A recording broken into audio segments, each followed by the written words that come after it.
Everything I did as a kid just was kind of aiming me at aviation.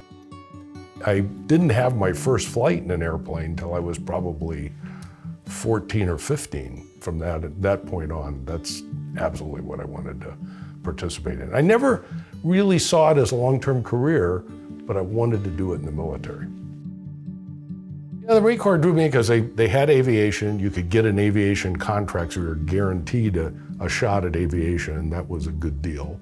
I trained as a naval flight officer, the backseater in the F-4, which I chose, and you were running the radar, communications, navigation systems, assisting the pilot on when we were doing close air support. Going to Vietnam was kind of an assault on your senses. Heat, humidity, a little bit of confusion about what's going to happen next and everything. And then I was sent to an auxiliary field called Chu Lai, which was about 50 miles south of Da Nang. I flew 220 missions. I couldn't tell you anything about number 119 or 137, but the first mission you remember. The Marine procedure at the time was to take everybody on a familiarization hop. You needed to know these landmarks so you could fly to the landmark and orient off of that. So we kind of flew up the western border of South Vietnam up to Khe Sanh, then we flew east along the DMZ.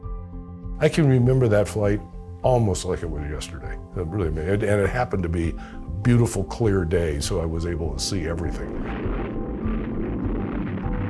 The typical mission we flew was a close air support mission that was pre-scheduled from the night before. So typically what would happen is an Army or Marine Corps unit working through their chain of command would request fighters to support activity that they anticipated the next day. Those guys were out in the bush for oftentimes weeks at a time. And it was a tough life for them. And so, you know, if anything we could do to make it easier for them, better for them was, you know, we appreciated that opportunity. I think every one of us really appreciated what we were given. You know, we were given this opportunity to fly this fabulous airplane, to fly it in combat, to help our colleagues in the Marine Corps and the Army that were on the ground, to be useful. It was a good opportunity. I think everybody appreciated it. In the year I was there, we didn't lose a single person. We had airplanes shot down, but everybody made it through the year together. It was just a terrific group of people. In 2015, a guy I had flown with quite a few times met a fellow who was a North Vietnamese MiG ace. And the two of them got together and decided it would be a good idea to try to bring together the MiG pilots and Air Force, Navy, and Marine Corps pilots who had been in the air as adversaries. We ended up going to Hanoi in the spring of 2016, 12 of us. Then 4 of us, we went off on our own tour and went and visited on the ground all the major targets we had fought over during the war, which was kind of interesting to see it from the ground. It was an extraordinary experience. I'd say life-changing in many ways because, you know, to realize, you know, the guy that you would have killed if you could in combat was a lot like you.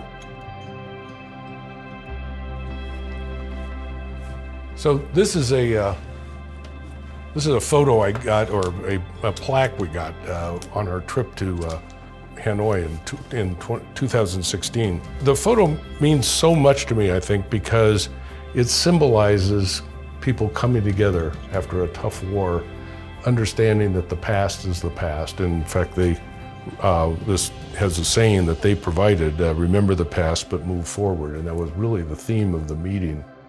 Each of the guys that signed this was in an air battle with an American. Some were shot down by Americans, and some shot down Americans. You know, I think to serve my country was an expected duty of people, or many people in my generation. It was just part of being an American. It was fulfilling a duty. and I was happy to do it.